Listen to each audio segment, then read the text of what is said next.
기쁨이 되어서 살아가는 것인 줄 믿습니다. 나 주님의 기쁨이 되기 원하네. 내 마음 새롭게 하소서. 오늘도 우리의 마음을 새롭게 하는 것은 하나님의 말씀밖에 없습니다. 내 어지러운 마음, 또 우리의 마음 속에는 몇 가지의 마음을 가지고 산다고 그러죠. 하루에도 5만 가지의 마음을 가지고 살아요. 근데 내가 주님이 기쁨이 되게 하는 것은, 내 마음을 새롭게 하는 것은 하나님의 말씀밖에 없는 줄 믿습니다. 내 마음을 새롭게 하소서. 새 바다가 되게 하여 주사 주의 빛 비추게 하소서. 그렇잖아요. 우리가 예수를 믿으면 다 새 사람이 됩니다. 고린도후서 5장 17절에 보면 그런즉 누구든지 그리스도 안에 있으면 새로운 피조물이라. 이전 것은 지나갔으니 보라 새 것이 되었도다. 새 사람이 되었단 말이죠. 예수 안에서 새 사람이 된 거예요. 예수 안에 있지 않으면 새 사람이 될 수가 없습니다. 예수 안에 있는 사람만이 새 사람이 된다고 하는 것이요. 그래서 지난 시간에도 말씀을 드렸습니다만 겸손히 내 마음들입니다. 이게 세례 요한이 고백했던 거 아니에요? 나는 예수님의 신발끈도 풀기에 감당치 못할 사람입니다. 겸손하잖아요. 세례 요한이. 그러니까 우리가 신앙은 겸손입니다.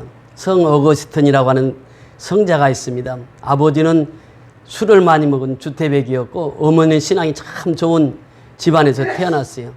그런데 이 남자는요, 아버지를 많이 닮습니다. 아버지가 술을 잘 먹으니까 어거스틴도 어려서부터 술을 잘 먹었어요. 23살까지 그렇게 허랑방탕하며 살았습니다. 그 어머니는 늘 그 아들을 위해서 기도하죠. 우리 어거스틴이 예수 믿고 돌아와서 하나님의 일을 하게 되려고. 근데 23살 때 그가 하나님을 만나는 경험을 하게 됩니다. 그래서 성경을 펴서 보는데 그 성경 속에 이제 자다가 깰 때가 되었느니라 그래요. 그래서 이제 그가 그 말씀을 로마서 13장에 그 말씀을 받고 그 말씀을 통해서 변화를 받습니다. 그래서 그가 성 어거스틴이 돼요. 지금 신학교에서 공부하는 사람들은 성 어거스틴의 책을 다 읽습니다. 고백론, 또 아주 유명한 저서들이 많아요. 근데 그가 그렇게 얘기를 합니다. 제자들이 와서 그에게 물어봤어요. 신앙생활 하려면 어떻게 하는 것이 제일 잘할 수 있습니까? 그러니까 첫째, 둘째, 셋째를 얘기합니다. 첫째, 겸손이다. 둘째, 둘째도 겸손이다. 셋째, 셋째도 겸손이다. 신앙은 겸손이에요. 우리가 하나님이 없다고 하는 사람처럼 교만한 사람이 없어요.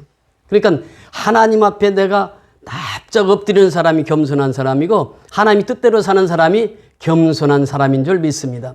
우리는 하나님이 뜻대로 살아가야 돼. 그 문 닫고 들어와야 돼. 문 닫고. 그래서 하나님이 뜻대로 우리가 겸손하게 살아가는. 그래서 나 겸손히 내 마음들입니다. 나의 모든 것 받으소서. 겸손한 사람은요, 예수 만난 사람은요, 다 겸손하게 살거든요. 모든 것 하나님 앞에 다 바치죠. 나의 물질 바치죠. 우리가 올 때 헌금하잖아요. 나의 시간 바치죠. 시간을 바쳐요. 어제도 우리 여성교장님 또 전도사님 밤에 우리 그 감자탕 맛있게 끓이느라고 저녁 10시까지 그때 기온이 영하 10도 가까이 떨어졌는데 그때까지 봉사하고 가셨습니다. 그러니까 내 몸 바치죠. 마음 바치죠. 시간 바치죠. 물질 바쳐요. 왜? 내가 가장 소중한 사람을 만났기 때문에 그래요. 내 인생이 변화되거든요. 삶이 변화가 돼요. 새 사람으로 살아가게 되는 것이죠. 그래서 우리는 항상 주님이 기쁨이 되어서 살아가야 될 줄 믿습니다. 우리가 이스라엘의 백성들을 보면은 그 어린 양의 제사를 드린 적이 있습니다. 어린 양의 피로 제사를 드립니다. 이제 이스라엘 백성들이 430년을 종살이 하다가 모세라고 하는 새 지도자를 세워요. 그리고 이제 출애굽을 시키는데 이제 10가지 재앙을 내립니다. 그리고 10가지 재앙 중에 마지막 재앙이 뭐냐면 장자의 죽음과 짐승의 첫 새끼의 죽음이었어요. 그러니까 10가지 재앙 중에서 10번째 재앙이 그 짐승의 첫 새끼와 장자의 죽음이었는데 그날을 기념해서 유월절이라고 절기를 만들게 됩니다. 유월절이라고 하는 것은 히브리 백성들에게 이스라엘 백성들에게 다 명령을 했어요. 오늘은 어린 양을 잡아서 그것을 피는 문설주에 다 바르고 고기는 삶아서 어떻게 하라고요? 먹으라고. 그래서 이제 그대로 순종을 합니다. 고기는 삶아서 가족들이 다 나눠서 먹고 어린 양의 피는 문선주에 딱 발라놨어요. 그랬더니 피를 바른 가정들마다 짐승의 첫 새끼가 죽지 않아요. 장자가 죽지 않아요. 그때 당시에 애굽 왕자도 죽었습니다. 왕자도 양의 피를 바르지 않았기 때문에 죽었어요. 근데 양의 피는 바른 가정은 다 죽지 않고 다 살아났습니다. 그 모세라고 하는 한 선지자를 통해서 그 역사를 이뤄내게 하신 거예요. 그렇게 해서 이스라엘 백성, 그 애굽 백성들이 도무지 하나님 백성 데리고는 살 수 없겠다. 그래서 나가라. 그래서 출애굽의 역사가 시작됩니다. 430년 종살이 하던 백성들이 해방을 맞이한 거죠. 우리나라도 일제 36년사가 있잖아요. 그 아버지 얘기 들으면 우리가 이제 고향이 전북 진안인데 군산 앞바다에다가 큰 군함을 세워두고 이제 공출이라고, 그때 당시 농사지면 다 농사를 빼앗아가는 거예요. 그래서 이 신나락까지 뺏어가니까 아버지는 그 신나락을 밭에 갖다가 감춰놨다는 거예요. 그래서 그 다음에 농사 짓고 그랬다고 하는 거예요. 집에 노수저만 있어도 그거 다 거두어가지고 다 갔다는 거예요. 전쟁 물자로 쓰려고. 일본 생각하면 우리가 원수 같은 나라잖아요. 그래서 일본을 3번을 갔다 왔습니다. 3번을 갔다 오면서 느낀 게 뭐냐면 예수 믿는 사람은 완전히 달라요.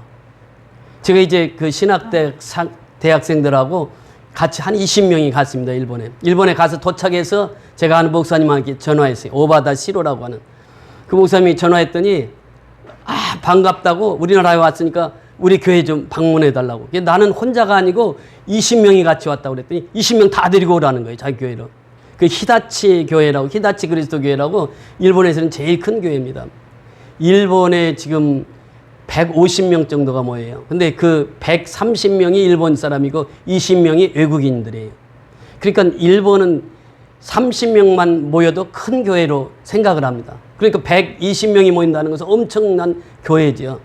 그 교회 같은 6층 건물이에요.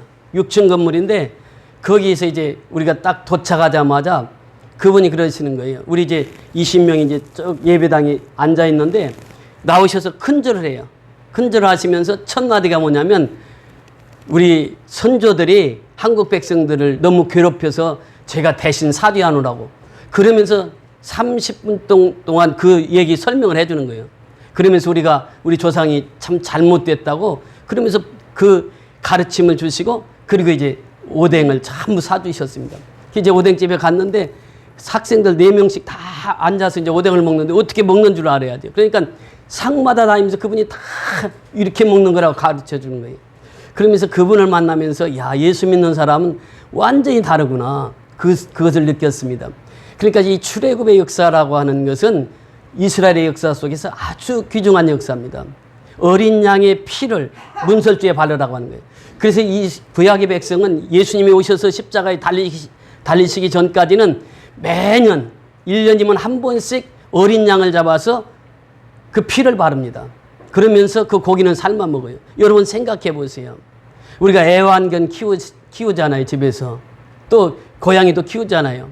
그 1년 된 것이 새끼가 제일 아름다울 때거든요. 그 또 수컷으로 흠없는 것으로 그걸 잡아서 이제 삶아 먹는 거예요.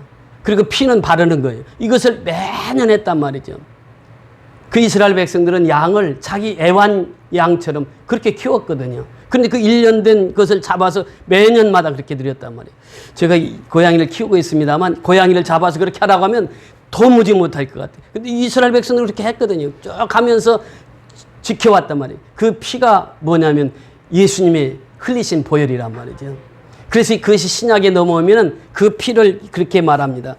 사도 바울은 고린도전서 5장 7절을 통해서 우리의 유월절 양 곧 그리스도께서 희생이 되셨느니라. 그러니까 그리스도께서 십자가 달리신 것은 유월절의 어린 양이 예표고 예수님은 십자가에 죽으심으로써 그 피값으로 우리를 구속고 죄사함에 이르게 되었다고 하는 것입니다. 우리가 오늘 성찬을 행했는데 이 잔이 바로 예수님의 피를 기념하는 것이에요. 이 잔을 마시는 자마다 그 속에 있는 모든 죄를 하나님께서 깨끗이 씻어주신다고 하는 거예요. 사해주신다고 하는 것입니다. 그러면서 그 예수님은 십자가에 죽으셨어요. 이것이 이제 계시록에 보면 5장 12절에 어린 양이 죽임을 당하였도다 이렇게 표현합니다. 그 어린 양이 죽음을 당했어요. 그 십자가에서 죽음을 당하셨어요. 왜? 우리를 구원하시기 위해서 예수님이 십자가에 죽으셨다고 하는 것이에요. 그래서 우리 한 사람 한 사람은 주님이 기쁨이 되어서 살아가야 돼요. 이것이 하나님께 영광을 돌리는 것입니다. 여러분 이스라엘 백성들을 보면은 이제 미스바 성에서 하나님께서 다 모이라고 얘기를 합니다. 사무엘상에 보면은 그렇게 말씀하십니다. 사무엘상 7장 3절 이하에 보면은 이 사무엘에게 하나님께서 그 명령을 주셨어요. 이스라엘 온 족속에게 말하여 이르되 만일 너희가 전심으로 여호와께 돌아오려거든 이방신들과 아스타롯을 너희 중에서 제거하고 너희 마음을 여호와께로 향하여 그만을 섬기라. 그러면 너희를 블레셋 사람의 손에서 건지시리라. 블레셋이라고 하는 그 나라가 아주 강대한 나라가 있었습니다. 근데 그 손에서 건지기 위해서는 너희가 여호와께 전심으로 돌아와야 된다는 거예요. 왜 그런 말씀을 하셨느냐면 바로 그 앞에 사사기가 나옵니다. 이 사사기는 사사기 마지막 장 마지막 절에 보면 이렇게 표현합니다. 사사기 21장 25절에 보면 이스라엘의 왕이 없으므로 사람이 각기 자기의 소견에 옳은 대로 행하였더라 이렇게 표현합니다. 그러니까 왕이 없으니까 자기 소견에 옳은 대로 행했어요. 그러니까 이 사람들이 잡신들을 많이 섬기는 거예요. 우상을 많이 섬기는 거예요. 그러니까 이 우상을 섬기는 그들에게 지금 말하는 거예요. 우리가 살기 위해서는 전심으로 하나님께 돌아와야 산다. 그러면서 또 4절에 보니까 그렇게 말씀하십니다. 이스라엘 자손이 바알과 아스토롯을 제거하고 여호와만 섬기느니라. 여호와만 섬기니라. 그러면서 사무엘이 이르되 온 이스라엘은 미스바로 모이라 그래요. 미스바로 모여가지고 미스마에서 금식 성의를 합니다. 그러면서 하나님 우리가 이방신 섬긴 걸 철저히 회개합니다. 그러면서 이제 회개의 기도를 하고 금식하면서 기도를 하고 있는데 이 블레셋 백성들이 그것을 알았습니다. 이 블레셋이라고 하는 것은 해양 세력이에요. 그 당시 철기 문화를 받아들여서 그들은 무장하고 살았어요. 그러니까 이 철기 문화를 가졌기 때문에 병기가 많습니다. 무장한 블레셋 백성들이 저 이스라엘 백성들 이제 맨손으로 금식하고 있는 이스라엘 백성들을 치러 온 거예요. 그러니까 이스라엘 백성들이 그 소리를 듣자마자 사무엘에게 얘기하는 거예요. 우리 하나님 앞에 기도해서 이 위기를 모면하게 해달라고, 우리 좀 살게 해달라고. 블레셋 사람들이 지금 철병을 가지고 우리를 쳐들어오고 있다고. 우리는 아무 대항할 것도 없는데 어떻게 하냐고. 그렇게 사무엘이 젖나는 어린 양을 잡아라. 젖나는 어린 양을 잡아서 그걸 이제 제 번제로 드립니다. 이 어린 양을 잡아서 하나님 앞에 번제를 드리고 있는데 이 블레셋 군대들이 너무 가까이 온 거예요. 가까이 와가지고 이제는 이스라엘 백성들이 죽을 수밖에 없는 상황입니다. 그러니까 하늘에서 갑자기 우레소리를, 천둥소리를, 우리가 이 소나기 내리기 전에 천둥이 울잖아요. 그 천둥소리가 얼마나 컸던지 블레셋 백성들이 그 소리에 다 죽어버렸어요. 그리고 이스라엘 백성들이 다 살게 됩니다. 그 미스바 성의를 통해서 하나님의 살아계심을 우리에게 보여주시는 거예요. 그러면서 그 돌을 하나 세워서 기념비를 세우는데 그것이 뭐냐? 에베네셀이라고 하는 거예요. 에베네셀이라고 하는 돌을 세워서 하나님이 여기까지 도우셨다 그래요. 여기까지만 도운 것이 아니에요. 이스라엘 백성들에게 땅을 빼앗아갔던 블레셋 군대들이 그 땅을 다시 돌려줍니다. 이스라엘에게 다 돌려줘요, 블레셋 사람들이. 그러면서 사무엘이 살아있는 동안 이스라엘 백성들이 한 번도 블레셋 백성들이 이스라엘 한 번도 쳐들어온 적이 없어요. 보세요. 악한 사람은 악한 대로 끝을 맺습니다. 그러나 선을 끝까지 지키는 사람은 하나님께서 빼앗겼던 것도 다시 도로 찾게 해주는 거예요. 그래서 장로님 사업장에 와서 그 재판하는데 서류를 이만큼 보았어요. 그 사람은 없는 얘기를 막 서류를 그렇게 꾸며가지고 하는 거예요. 뭐 3천만 원 내라, 2천만 원 내라. 그걸 보면서 제가 무엇을 생각했냐면 이 미스바 성의를 본 거예요. 우리가 하나님 앞에 바로 서 있으면요, 어떤 어려움 속에서도 하나님께서 건져주신다고 하는 거예요. 그리고 빼앗긴 것도 어떻게 해요? 도로 찾게 해주신 하나님이에요. 그리고 하나님 우리를 그렇게 도우시는 분이에요. 그게 우리가 하나님 앞에 예배를 드리는 것입니다. 여러분, 이 모세를 통해서 출애굽의 역사를 이루었다고 하면 사무엘 선지자를 통해서는 하나님의 살아계심을 똑똑히 보여주신 거예요. 그리고 이제 후대로 가면은 이제 에스라가 나옵니다. 에스라는 참 제가 좋아하는 학자 중에 한 분인데 에스라는 학자예요. 그러면서 제사장이었습니다. 에스라는 에스라 7장 10절에 보면 그렇게 말합니다. 그는 항상 율법을 연구했다 이렇게 표현합니다. 하나님의 말씀을 연구했어요. 그 다음에 준행했더라 이렇게 표현합니다. 말씀을 연구했을 뿐만 아니라 자기가 그대로 살았다 그 말이에요. 그리고 나서 이스라엘 백성들에게 율법을 가르쳤더라 그래요. 그러니까요, 이 주의 종은 항상 연구하는 자세를 가져야 돼요. 우리가 지금 올해 성경 읽기를 통해서 얼마나 많은 성도들이 참여했습니까? 참여해서 우리 장로님도 보니까 매일 아침에 일어나면 그걸 틀고 하루의 일과를 시작한다는 거예요. 그러니까 우리가 1년 동안 성경 일독을 다 하게 되잖아요. 얼마나 중요해. 성경을 연구해야 돼요. 왜냐하면 하나님의 뜻이 다 성경 속에 있기 때문에. 그리고 내가 먼저 지켜야 된다는 거예요. 교역자가 먼저 지켜야 된다는 그 말씀대로. 그 말씀대로 내가 준행해 봐야 돼요. 내가 그렇게 살아봐야 돼요. 그리고 나서 가르쳤더라. 이 에스라가 이제 하나님 앞에 하나님 백성들 돌아오라고. 그래서 하나님의 말씀, 율법책을 이제 가지고 나와서 율법책을 읽는데 그때 남녀노소가 다 모입니다. 그 수문 앞 광장에 다 모였어요. 그래서 율법책을 낭독을 합니다. 에스라가 이 율법책을 낭독을 하는데 에스라가 모든 백성 위에 서서 그들의 목전에서 책을 펴니, 성경책입니다. 책을 펼 때도 모든 백성이 일어서니라. 성경책을 딱 피니까 성도들이 다 같이 일어나는 거예요. 다 같이 일어나요. 그러면서 에스라가 위대하신 하나님 여호와를 송축하며 모든 백성이 손을 들고 아멘 아멘 하고 응답하고 몸을 굽혀서 얼굴을 땅에 대고 여호와께 경배하니라. 그러니까 손을 들고 아멘 아멘 하면서 땅에 엎드려요. 그리고 하나님을 경배하는 것입니다. 이것이 바로 예배자의 삶이죠. 그래서 에스라를 통해서 그 당시 그 흩어졌던 마음들을 다 한 곳으로 모아요. 그러면서 하나님께서 그 에스라를 통해서 그 시대의 백성들을 일깨웁니다. 여러분 보세요. 우리 세례 요한에 대해서 우리가 말씀을 상고하고 있는데 세례 요한이 오기 전까지는 하나님의 묵시가 없었다고 말씀을 드렸습니다. 하나님의 선지자들이 얘기했어요. 하나님이 가라사대, 하나님이 이르시되, 이 말씀이 400년 동안이나 없었단 말이죠. 그러니까 400년 후에 세례 요한이 등장해 가서 하나님이 가라사대, 하나님이 말씀하시되 하고 복음을 전합니다. 그러니까 모든 사람들이 세례 요한, 우리가 기다리던 메시아가 왔다. 그러면서 그는 광야에서 낙태 털옷을 입고 가죽들을 띠고 먹는 것은 삶은 거 하나도 먹지도 않았어요. 나이 것으로 메뚜기와 또 무엇을 먹었다고요? 꿀을 먹었어요. 석청을 먹었다고 하네요. 그 꿀을 먹고 살아요. 그러니까 사람들이 광야로 몰리기 시작하는 거예요. 세례 요한이 설교를 하는데 하나님이 가라사대, 이 하나님의 말씀이 떨어진다. 우리 가자. 그래서 이제 다 모인 것입니다. 세례 요한은 출생부터가 비범했다고 말씀을 드렸습니다. 그런데 예수님의 어머니가 누구입니까? 동정녀 마리아예요.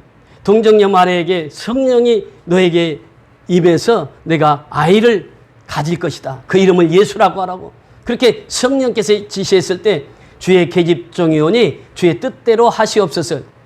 임신이 됐어요. 처녀가 임신이 됐어요. 제일 먼저 찾아간 사람이 누구인지 아십니까?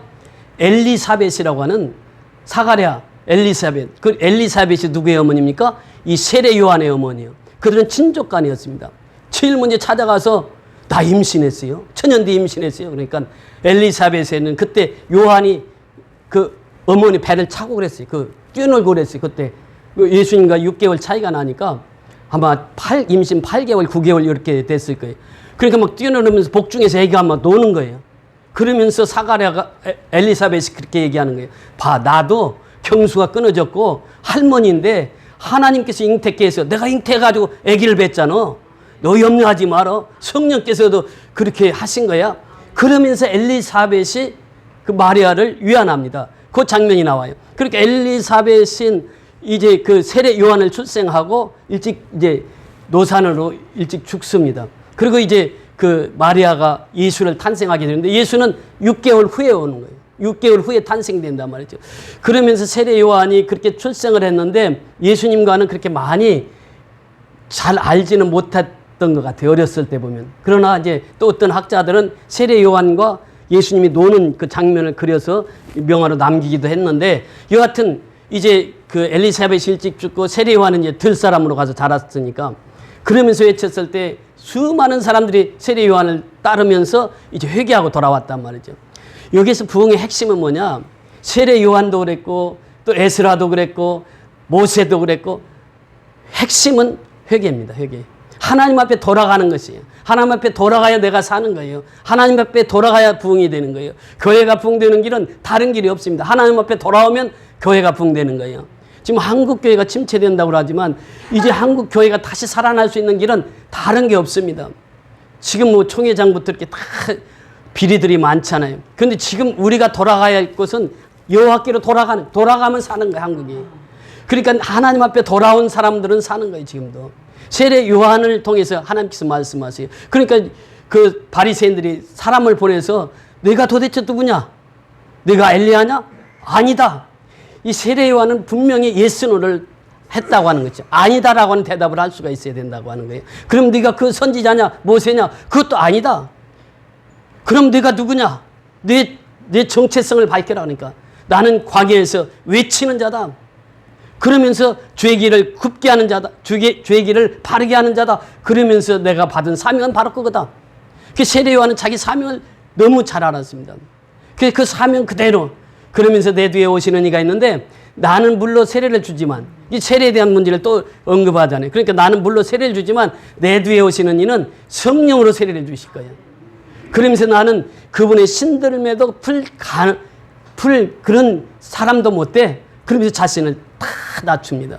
그리고 이제 오늘 본문에 들어가는 거예요. 이튿날 이런 표현을 쓰죠. 자, 29절 다 같이 읽습니다. 시작. 이튿날 요한이 예수께서 자기에게 나오심을 보고 이르되 보라 세상 죄를 지고 가는 하나님의 어린 양이로다. 오늘 말씀의 제목이 무엇입니까? 보라 세상 죄를 지고 가는 하나님의 어린 양이로다. 예수님을 딱 보자마자 세례 요한은 알았습니다. 어떻게 알았을까요? 어떻게 세례 요한이 이 예수님인 것을 어떻게 알았을까요? 여기에 보면은 그렇게 말합니다. 이튿날 요한이 예수께서 자기에게 나오심을 보고 예수님은 그 전날도 설교를 들었어요. 세례 요한의 설교를 들었어요. 그날도 또 설교를 들으러 왔단 말이죠. 그런데 예수님께서 그렇게 명령하십니다. 세례 요한에게 요한아 너 나에게 세례를 베풀라. 자, 우리 마태복음 보십니다. 마태복음 3장 13절부터 17절까지. 마태복음 3장 13절에서 17절.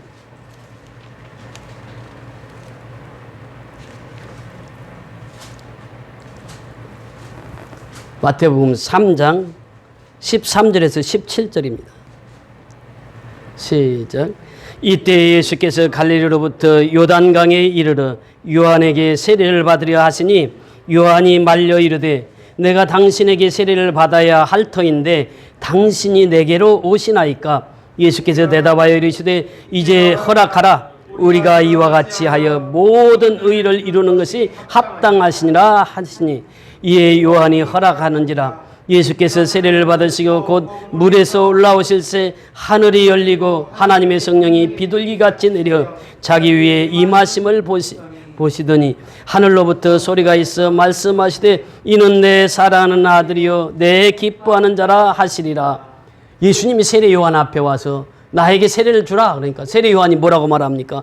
아니 제가 예수님 앞에 세례를 받아야죠. 제가 하나님의 아들한테 세례를 받아야죠. 어떻게 사람이 하나님을 세례를 줄 수 있습니까? 이런 대답이죠. 그때 예수님이 하신 말씀이 있어요. 이제 허락하라. 이제 허락하라.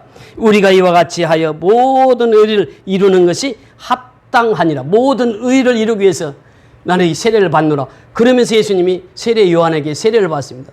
그때 특이한 현상이 세 가지로 나타나죠. 세례를 받으시고 곧 물에서 올라오실새 무엇이 열렸다고 그랬죠? 하늘이 열립니다. 하늘이 열려요. 예수님의 세례가 하늘이 열려요. 그 다음에 두 번째 뭐라고 그랬습니까? 하나님의 성령이 비둘기같이 내려. 하나님의 성령이 비둘기같이 내렸어요. 그러니까 이 세례 요한이 세례를 줄 때 이분이 메시아구나. 성령이 그 위에 내리는 자가 메시아라고. 그분이 예수라고. 그분이 구원자라고 이미 말씀을 받았거든요. 그러니까 요한이 세례를 줄 때 예수님께서 성령이 비둘기같이 임하는 거예요. 그리고 세 번째 뭐라고 말씀하십니까? 하늘로부터 소리가 있어 말씀하시되 이는 내 사랑하는 아들이요 내 기뻐하는 자라 하시니라. 보세요. 이것입니다. 그러니까 성령이 임했다라고 하는 거예요. 그래서 예수님이 오시면 물 세례를 주지 아니하고 무슨 세례를 주신다고요? 성령의 세례를 주신다는 거예요. 그렇게 물 세례와 성령 세례는 뭐가 다른가? 물 세례는 회개의 세례입니다. 그래서 성령의 세례는 예수님의 세례예요. 그래서 성부, 성자, 성령의 이름으로 세례를 줘야 그분이 진짜 세례를 받는 것이죠. 이 세례, 요한의 세례는 물세례, 회개하는 세례에 그쳤다고 하면 예수님의 세례는 성부, 성자, 성령의 이름으로 세례를 줘요. 그 세례 받을 때는 항상 그 고백을 먼저 받잖아요. 성부와 성자와 성령의 이름으로 세례를 주노라 그래요. 이것이 이제 예수님이 주시는 성령 세례란 말이죠. 즉 성령 세례, 물 세례, 또 이 세례라고 하는 언어가 나와서 좀 혼돈이 되는데 여러분 이제 여의도에 가면 국회의사당이 있습니다. 거기 국회 도서관이 있어요. 국회 도서관에 가면 이제 논문이 있는데 세례와 구원의 상관성 연구라고 하는 그 논문이 거기가 있습니다. 우리 강서대학교도 있고 성경통신교육원에도 그 논문이 있어요. 그러니까 여러분이 시간 될 때 한번 찾아서 보시면은 그 석사 논문에 거기 다 기록되어 있습니다. 제가 이제 세례만 연구해서 졸업을 했거든요. 그러니까 이 세례라고 하는 것은 바로 이 세례의 끝이 뭐냐면 십자가입니다. 제가 그 주장한 것이 그거예요. 세례는 예수님께서 세례를 받으심으로 무엇이 시작되죠? 공생애가 시작돼요. 그리고 공생의 끝은 무엇입니까? 십자가의 죽으심입니다. 그 십자가의 죽으심이 바로 세례와 연결이 되고 있어요. 그래서 세례에서 시작해서 세례로 끝을 맺는 것이 예수님의 생애였습니다. 그래서 예수님께서 로마서 6장 3절에서 5절까지 보면 성경대로 예수님은 죽으시고 또 성경대로 예수님은 부활하시사 그래서 그 세례를 받는 자마다 연합되었느니라. 누구와? 그리스도와 연합되었느니라. 고린도전서 15장 3절 4절에도 성경대로 이렇게 표현합니다. 그러니까 우리가 세례를 받는 것은 누구와 연합하는 것이요? 그리스도와 연합하는 것이란 말이죠. 그래서 우리가 성령 세례를 받아야 되는 거죠. 그러면서 이 요한이 준 세례는 물세례지만 내가 주는 세례는 성령 세례라. 그러니까 성령으로 말미암지 않고는 예수의 피 묻은 복음을 증거할 수가 없다는 거예요. 그래서 오늘날도 역시 마찬가지입니다. 성령에 충만한 자가 복음을 땅끝까지 전파하는 거예요. 성령이 임하지 않으면 내 생각, 내 뜻대로 전하는 거예요. 제가 전에도 한번 얘기했는지 모르겠습니다만 제 친구 하나는 대학 교수해가지고 정년 퇴임 때까지도 담배 못 끊고 술 못 끊었단 말이죠. 그러니까 가르치기는 하는데 성령을 받지 못하면 계속 육으로 살아가는 거예요. 삶이. 그러니까 중요한 것은 내가 성령을 체험하고 그 체험된 속에서 살아가야 돼요. 이것이 바로 신앙생활이라고 하는 것입니다. 세례 요한에게 나타났던 것은 바로 성령 세례. 예수님이 이제 성령 세례를 주셨단 말이죠. 오늘날 우리는 성령 세례를 받고 그 복음을 땅끝까지 전파하는 자가 되어야 될 줄 믿습니다. 그러면서 세례 요한은 예수를 분명히 알아보았습니다. 누구로? 메시아로 알아봤다는 거예요. 예수가 메시아라는 거예요. 예수를 믿어야 우리는 구원받는다는 거예요. 예수를 증거해야 된다는 거예요. 그 세례 요한의 증거는 예수 증거였습니다. 그 세례 요한은 예수님만 바라보고 예수님만 증거했다고 하는 것입니다. 오늘 본문으로 다시 돌아와서 보시면요. 자, 30절 내려가서 보십니다. 30절. 요한복음 1장 30절 시작. 내가 전에 말하기를 내 뒤에 오는 사람이 있는데 나보다 앞선 것은 그가 나보다 먼저 계심이라 한 것이 이 사람을 가리킵니다. 예수를 정확히 얘기하고 있죠. 이 사람을 가리키는 일이다. 이 사람은 보라 세상 죄를 지고 간 하나님의 어린 양인데 이 사람은 나보다 뒤에 왔지만 그는 나보다 앞선 것은 그 창세 이전부터 계셨던 분, 그분을 소개하고 있습니다. 메시아를 소개하고 있습니다. 그분이 바로 메시아요. 그분이 그리스도요. 그분이 예수라고 하는 것이요. 자, 31절 시작. 나도 그를 알지 못하였으나 내가 와서 물로 세례를 베푸는 것은 그를 이스라엘에게 나타내려 함이라 하니라. 그러니까 여기서 나도 그를 알지 못하였으나 그러니까 보면은 세례 요한의 출생은 예수님보다 6개월 먼저 했지만 그의 생활은 주로 어디였죠? 광야란 말이죠. 예수님은 광야 생활을 하지 않으셨거든요. 그러니까 예수님과 그 관계 속에서 친척이지만 잘 알지 못했단 말이죠. 그래서 그는 와서 내가 물로 세례를 베푸는 것은 그를 이스라엘에게 나타내려 함이니라 하니라. 자, 32절 보세요. 시작. 요한이 또 증언하여 이르되 내가 보매 성령이 비둘기같이 하늘로부터 내려와서 그 위에 머물렀더라. 자, 보세요. 세례 줄 때 성령이 예수의 머리에 임했던 것을 누가 보았어요? 세례 요한이 보았단 말이죠. 그러니까 내가 이제 세상에 나가서 사명을 감당하라고 할 때 그분이 나에게 얘기했는데 내가 세례를 줄 때 성령이 임하는 그가 메시아다. 그가 예수다. 그가 그리스도다. 이것을 이미 나에게 말씀해 주셨고 세례 요한은 예수님의 수세를 하다가 그것을 발견했단 말이죠. 그래서 그거 고백하는 것이 성령이 비둘기같이 하늘로부터 내려와서 그 위에 머물렀더라. 그래서 그분이 메시아다. 그래서 그분은 세상 죄를 지고 가는 하나님의 어린 양이로다. 이렇게 말합니다. 그 33절에 또 얘기합니다. 나도 그를 알지 못하였으나 나를 보내어 물로 세례를 베풀라 하신 그이가 나에게 말씀하시되 성령이 내려서 누구 위에든지 머무는 것을 보거든 그가 곧 성령으로 세례를 베푸는 이인 줄 알라 하셨기에 이렇게 표현합니다. 그러면서 34절 다 같이 읽습니다. 시작. 내가 보고 그가 하나님의 아들이심을 증언하였노라 하니라. 자, 세례 요한의 증언이 무엇이었습니까? 예수가 누구라고요? 하나님의 아들이라고. 예수가 누구라고요? 메시아라고. 예수가 누구라고요? 예수가 그리스도라고. 이게 세례 요한의 증언이에요. 자, 그러면 오늘날 우리의 증언은 누가 되어야 될까요? 이제 세상 죄를 지고 가는 어린 양이에요. 그 어린 양은 나를 위해서 십자가에 죽으신 어린 양이에요. 그 죽으신 십자가에 죽으신 그 어린 양을 우리는 증언하며 살아가는 거예요. 그래서 이 복음을 땅끝까지 전파하라고 하는 것입니다. 그래서 이 복음은 성령이 오직 너에게 임하셔야 너희가 권능을 받아 능력을 받는단 말이에요. 그래서 사마리아와 땅끝까지 이르러 복음을 증거하게 된다고 하는 것입니다. 지금 미얀마는 크리스마스가 되면 전도하기가 제일 좋은 계절이에요. 왜냐하면 크리스마스 때처럼 이제 그때는 다 공휴일이니까 불교 국가도 크리스마스 날은 다 공휴일이니까요. 그래서 크리스마스를 통해서 복음을 전하는데 이번에 이제 우리 지교회 성도님, 그 목사님들이 연락이 왔어요. 크리스마스를 행사를 해야 되겠다는 거예요. 그래서 그럼 하자고. 그래서 이제 지난주에 다 보냈습니다. 크리스마스 선물을. 그런데 크리스마스 날로 행사를 하지 않고 이번 주부터 시작해요. 왜냐하면 크리스마스 날 군부대들이 와서 못하게 하면 못하니까. 그래서 이번 주부터 크리스마스 행사를 하는 거예요. 그래서 가창교회 같은 경우는 크리스마스 전전날 토요일 날 모여가지고, 왜냐하면 그 크리스마스 날은 지금 너무 미얀마가 위태롭기 때문에 지금 계속 그 내전이 일어나서 지금 가장 심각한 시기이기 때문에 그 모이지를 못하게 하니까 크리스마스 날은 이제 전체 휴일이기 때문에, 그래서 지금 지교회들이 전부 다 지금 이번 주부터 시작해서 크리스마스를 행사를 합니다. 크리스마스 날은 위험하니까.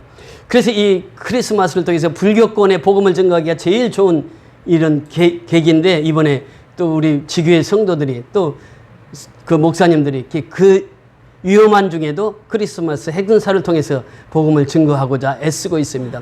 여러분들 기도할 때마다 미얀마를 위해서 기도해 주시고, 그들이 이제 속히 이제 그 쿠데타로부터 벗어나서 자유롭게 우리가 또 3월 달에 들어가기로 약속을 했는데, 이제 가서 마음껏 복음을 전할 수 있도록 기도해 주시기 바랍니다. 그래서 우리가 항상 세례 요한처럼 우리는 예수의 증인으로 살아가야 됩니다. 예수를 증거하며 살아가야 돼. 이것이 우리의 사명이라고 하는 것입니다. 하나님이 왜 우리를 불러주셨을까요? 왜 우리를 불러주셨을까요? 왜 나를 불러주셨을까요? 그것은 반드시 사명을 감당하라고. 그 사명은 무엇입니까? 세례 요한처럼 증언하는 것이 예수가 메시아요, 예수가 그리스도이심을 모든 사람에게 증거해서 우리로 하여금 복음이 땅끝까지 전파되어지는 아름다운 역사가 펼쳐지기를 예수 그리스도의 이름으로 축원하옵나이다. 할렐루야. 고맙고 감사하신 아버지 은혜를 감사를 드립니다. 오늘도 귀한 생명의 말씀을 받았습니다. 세례 요한은 분명히 자기의 사명을 깨달았습니다. 하나님이 부르신